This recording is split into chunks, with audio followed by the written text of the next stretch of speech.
After undergoing a major surgery, I returned home after a month and was met with a shocking sight.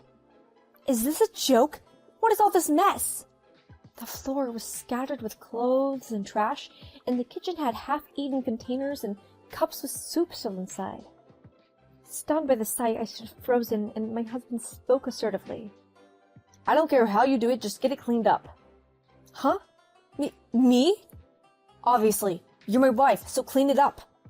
You've been neglecting housework for a month, so do something for once. Neglecting? I was just hospitalized. Tonight, I'm having a party to celebrate the success of a meeting. Get drinks and snacks ready. After saying that, my husband locked himself in his room and started playing his favorite game. Even though anger welled up inside me, I felt uncomfortable in such a messy room, especially after being discharged from the hospital.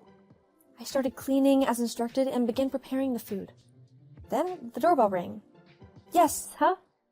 When I opened the door, there stood someone surprising. My name is Ashley Kane.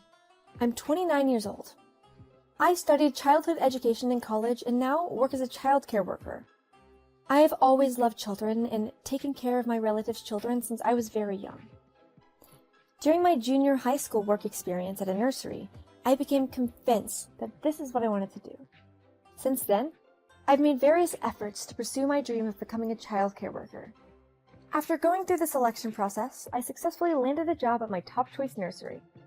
The director and my colleagues are all very wonderful people, and the work environment is great. When I got married 2 years ago, they even held a celebration party for me at the nursery. Generally, the field of childcare is known for its strict hierarchy, and rumors of marriages based on my position or status at work. So I was honestly worried, but this workplace turned out to be very welcoming and cozy. I want to continue to do this work. I felt that way from the bottom of my heart. However, there are people who don't like or enjoy their work. And that person was my husband, Tyler. I met Tyler about 3 years ago. I met him at a mixer and I was invited by a friend. Tyler was very kind to me, and I did not have much romantic experience at the time. He would quickly get me a drink when mine was empty and find common topics to discuss, making our conversations lively and enjoyable. Being treated so kindly by the opposite sex was a first for me. We exchanged contact information and eventually started meeting up as two. Drawn to his kindness and assertive nature, I quickly developed feelings for Tyler. After a year of dating, he proposed to me. I had no reason to refuse, so I accepted the marriage proposal without hesitation. The first year or so of our marriage was peaceful and happy. However, around the second year, things started to change. His attitude towards me gradually shifted. The first red flag was his increased aggression towards me. We both worked, so we had to share the household chores. I took care of the cooking and laundry while he handled the cleaning. But gradually he stopped fulfilling his part. Hey, Tyler, you didn't clean during the last week's day off, did you? There's quite a bit of dust piling up. While folding the laundry, I casually mentioned this. Then he glared at me and suddenly raised his voice. I'm tired from work, so why do you say such offensive things? Can't you be a bit more considerate? Huh? But both of us work on weekdays, right? We're a working couple. Let's share the housework. No. Don't compare me to you, Ashley. Who just plays with kids at work? I'm dealing with stress and working hard every day under my boss's demands. Just playing with kids? Do you even know what it's like to be a child care worker? We have the responsibility of caring for other people's lives. It's a job with responsibility, you know. Well, it's all about how you put it. Because you're just playing around at your job. Your salary must be low, right? It's thanks for me for having a proper job. We can afford our current lifestyle, you know.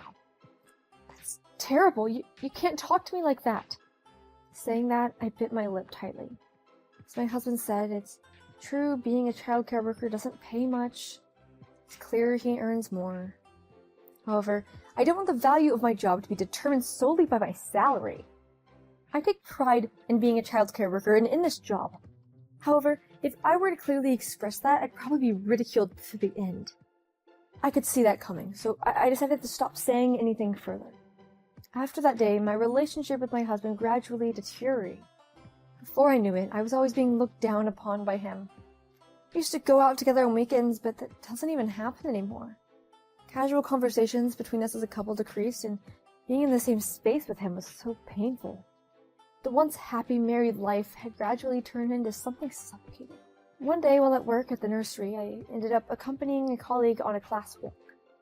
However, during our outing, a car with a driver that was dozing off crashed into the guardrail and plowed through our walking group. Instinctively, my body moved forward, shielding from the children from harm. After experiencing such an intense impact and feeling immense pain, I lost consciousness. How long had I been asleep? As I woke up, I realized I was in the hospital. "Oh, you regained consciousness." The nurse greeted me cheerfully. Why am I here?" The nurse noticed that I had woken up and explained what had happened. At the time, I instinctively protected the children, and the oncoming car directly hit me, causing fractures in my left arm and left leg. The impact from the collision with the car caused serious internal injuries, leading to a major surgery. However, it seems that besides me, no one else suffered serious injuries. It seems that there were a few children with minor scratches, but none of them required hospitalization. Afterward, I heard that a large number of thank you letters arrived at the hospital. I never imagined I would go through such an experience. On the other hand, the fact that I was able to protect the precious children makes me truly proud. When I checked my smartphone, I found a large number of messages and missed calls from my colleagues expressing their concern. However, there was not a single message from my husband. At a time like this, shouldn't you contact the family?" When I asked the nurse, she looked puzzled and responded with a sudden surprise. "Huh? I believe your husband has been notified. Indeed, he hasn't come to the hospital yet, though." "Does that mean you couldn't reach him?" "No, I believe the message was delivered. I haven't heard anything about not being able to get through." "I see. If communication was made, then why would he not come by? Even if he was at work, he should have at least been able to make one call. Could there have been a misunderstanding? Normally, if your family had been in an accident, wouldn't you be worried and at least make one call? Maybe my husband didn't know about my condition. Since I was in a private room, I immediately called my husband. It was already past 6 p.m., and he should be done with work by now. Despite the pain from my injuries, I could hear the ringing from my phone. After a few seconds, my husband answered with a curt, "What?" and I promptly began to explain the situation. Tyler, it's me. Where are you right now?" "Where am I? I'm done with work and I'm on my way home." "I see. Listen. I'm currently at the hospital. Did you get any messages from me?" "Oh, yeah, I got a call from the hospital around noon. You had an accident, right?" "Huh? You knew?" "Yeah, they called me, but they said it wasn't life-threatening and that you were going to have surgery, so I figured it's not a big deal." "Well, why do you say it like that?" I want to blame my husband, but the words got stuck in my throat, but I can't say anything more. Before I knew it, tears were streaming down my face. Why? Why is he acting like it's someone else's problem? Even though it's his own wife, who just had an accident, why is he nonchalant about it? As I fell silent, my husband let out a small sigh, and his tone became clearly annoyed. "Huh? Wait, let me get this straight. Did you contact me to let me know you're in the hospital? Seriously, you're such an attention seeker." "That was not my intention. I was just worried if you knew about the accident." "I told you I got the message, didn't I? I heard you had fractures and would be hospitalized for a while, so since you're already at the hospital, there's no need for me to come, right?" "Wait, you won't want to come see me?" "I'm busy too, you know. Besides, we're talking on the phone right now, so it can't be that serious. You're just being overdramatic. Is that all? I'm tired." "Hey, wait, Tyler, hold on a sec." As I called out my husband's name, the call ended abruptly. Only the sound of my phone ringing echoed, and at this point my tears had already stopped. All that remained within me was a sense of resignation. Any anger towards my husband had vanished completely. My family was far away, and there was no way for them to bring me my belongings, so I had to buy everything I needed at the hospital store. During my hospital stay, my husband never visited me even once. And now it's the day of my discharge. I couldn't carry all the belongings I had bought from the store alone, so I decided to take a taxi back home. I had informed my husband about my discharge date, but of course there was no response. It's Saturday today, so my husband should be off work at home. Feeling heavy-hearted, I arrived at the door and inserted my key into the door. "I'm back," I called out to him, but he didn't respond at all. With my belongings still in hand, I walked through the hallway and headed to the living room. As I opened the living room door, I was met by a sight that made me widen my eyes in disbelief. This can't be true. What is all of this? The floor was scattered with clothes and trash, and the kitchen had half-eaten containers and cups with soup still inside. In shock, I stood frozen, and my husband emerged from his room. As soon as he saw me, he smirked as if he was mocking me. "Oh, you finally came back. How was your 1-month vacation at the hospital?" "What are you talking about?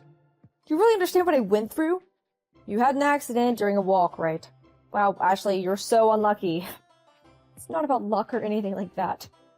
You could at least say a word of concern." Okay, I got it. You're safe, right? That's good enough." After showing dismissive reactions, my husband deeply sank into the sofa and pointed at me, saying, "Anyway, enough already. Just finish cleaning up quickly." "Huh? Me? Of course, you're my wife, right? You've been slacking off on the household chores for a whole month now, so do something for once." "Slacking off? I was in the hospital." "Whatever, it doesn't matter. Tonight, I'm having a celebratory party. Get some drinks and snacks ready." "A celebratory party?" As I stood up in the daze, my husband explained, "I'm inviting people over to make sure we do it properly," and he locked himself in his room to play games. Even though anger welled up inside of me, being in such a messy room made me feel uncomfortable, as I had just been discharged from the hospital. I cleaned and tidied up the entire room as instructed. Despite the lingering pain all over my body, I managed to put up the chaotic room back in order. Since my husband mentioned inviting people, there must be someone coming over tonight. I have no idea who it could be, but if I do as I told, he'll probably get angry. And that would be undoubtedly led to more trouble later on. To prevent that from happening, I have a choice but to endure it here. I swallowed my anger and headed out for some shopping today, suppressing the pain with my body. After returning home, I continued with the preparations and cooking. Since I don't know who's coming over or how many people, I have to prepare it for a considerable amount. After finishing the plating and arranging the glasses and small plates for alcohol, the intercom rang. "Hey, could you come out right now for a moment? I can't use my hands right now." I called out to my husband, who was in the room, but there was no answer. With a sigh, I hurried towards the entrance with the door with my arm, which didn't move smoothly. "Yes, huh?" As I opened the door, there stood Tyler's parents. "Dad, Mom, it's been a while. Please come in. I'll get the slippers for you." With my arm still wrapped up in bandages, I fetched the slippers and invited them inside. On the other hand, they looked at me with surprised expressions. Is something the matter?" As inquired, Tyler's parents seemed to be taken aback for a moment, then exchanged solemn glances. Eventually, Tyler's father spoke. "Ashley, what happened to your arm and leg?" "Oh, these. I had an accident at work about a month ago. I've been hospitalized for the past month, and finally my discharge day was today." "What? Discharge today? And yet you invited us?" "No, it wasn't me who invited you. It was Tyler. I was discharged today, so that was the first time I heard about it." "Huh?" "Tyler told me to get ready for the celebration of my recovery, so I've been preparing everything all by myself until now." "You did that all by yourself in your condition? How's Tyler doing right now?" "Oh, he's in his room playing games." As soon as I saw the anger-filled expressions on my in-laws' faces, I understood everything. My husband truly hadn't cared about me at all. Today, once again, he invited people over just to show his power to make me do all of the household chores in returning from the hospital. Unbelievable, just because I was in the hospital. How far does that have to go to mock and belittle me? I can't bear this anymore. My clenched fist tightened with strength and my body trembled with anger. However, it seemed like my in-laws were even more furious than me. When they entered the house, they went straight towards my husband's room and forcefully opened the door.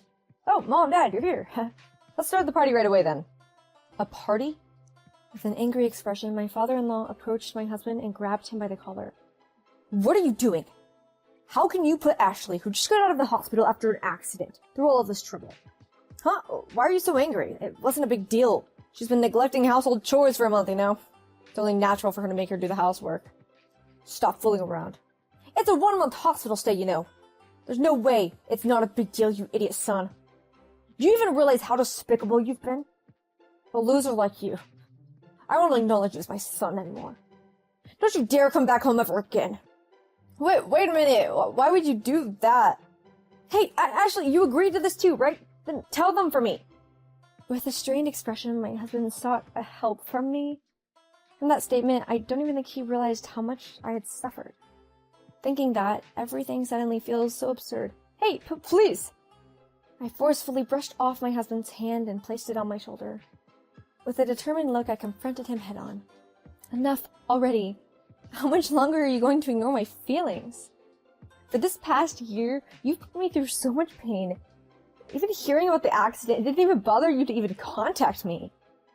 Continuing to be a family with someone like you is just impossible. Wait, hold on.